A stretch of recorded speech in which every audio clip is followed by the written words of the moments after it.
من احدهم هلته د هیچا سره د دنیا مال او دولت نه وي بالفرض که چا سره د دنیا مال او دولت وي نو هغه د چا نه نشي قبلیدلی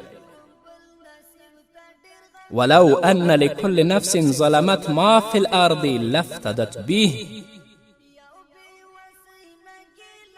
که وي د هر ګناهګار سړي سره څومره چې په ځمکه کې دي دا ټول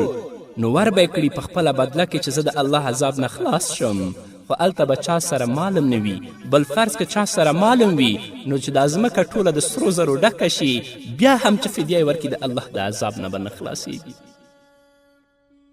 نو راشئ ځان ته په دنیا کې هدایت حاصل کړئ الله ته متوجه شئ د الله نه ویریږئ د دنیا په مادیاتو مه دوکه کیږئ د دنیا په لذاتو مه دوکه کیږئ دا د دنیا ژوند ډیر محدود دی د الله د اوامرو مطابق د الله د احکامو موافق د محمد رسول الله د لارښوونو موافق عمل وکړئ چې هلته الله رب العزت جنت ته داخل کړي او ذلت د دنیا او د آخرت نه موږ بچ کړي لکه څنګه چې کفار دا هیلې او دا آرزو کوي بیا هم د هغو نه قبلیږي نو قدرمنو اوریدونکو تاسې فکر وکړئ چې کافر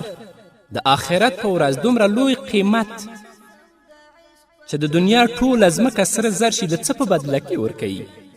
او د څه په بدله ورکولو کې تیار شوي دي هغه کوم څیز دی چې د مسلمان سره شته او د کافر سره نشته نو هغه هدایت دی الله دې موږ ته هدایت وکړي هغه څوک چې قابل د هدایت نه دي الله دې نیست و نابود کړي خو که زموږ مسلمانان ورونه دي زموږ مسلمانې خویندې دي په بدو باندې اخته دي په منکراتو باندې اخته دي په فجایع باندې اخته دي الله دې ورته هدایت وکړي الله دې موږ ته زموږ کورنۍ ته زموږ اهل و عیال ته زموږ بچیانو ته هدایت وکړي چې الله رب العزت د هدایت په بدل کې موږ جنت ته داخل کړي په خپل فضل او رحم او کرم سره همدارنګه چې کله آخرت په ورځ د الله رب العزت حساب او کتاب شروع شي هغه کسانو ته چې الله هدایت کړی الله به هغه جنت ته لیږي او هغه کسانو ته چې الله هدایت نه دی کړی تل لپاره هغو خپل ژوند په فحاشي په منکراتو کې د الله او د رسول د اوامرو د احکامو نه په سرغړونه کې تیر کړی دی الله به فیصله وکړي چې دا د جهنم ته ځي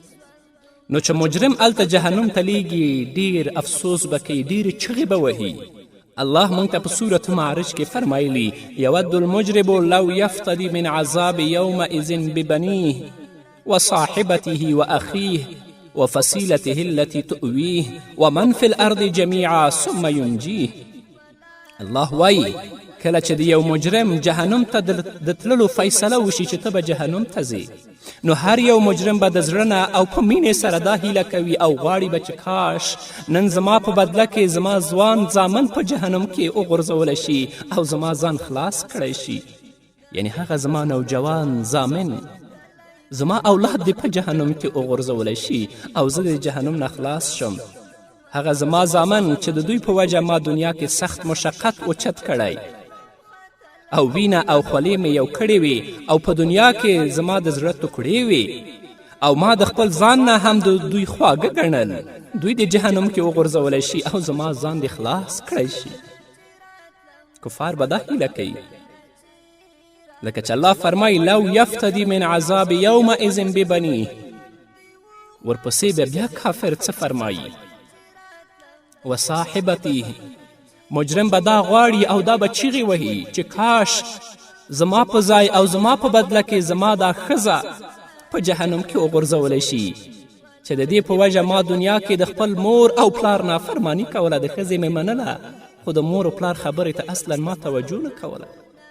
د ښځې په سر ما ورور سره جنګ کوه د ښځې په سر ما پلار سره جنګ کوه د ښځې په سر ما مور سره جنګ کوه کاش چې نن زما په ځای زما دا ښځه نن جهنم کې وغورځولی شي او زه د جهنم د اور نه خلاص شم و اخیه ورپسې فرمایي کاش چې زما په بدله کې او زما په ځای زما هغه ځوانان ورونه نن په جهنم کې وغورځولی شي چې د دوی په قوت او کثرت باندې دنیا کې ما ډیر ناس کولو او هر مشکل کې به زما په کار راتلل. کاش نن دوی زما په ځای جهنم کې وغورځولی شي او زه د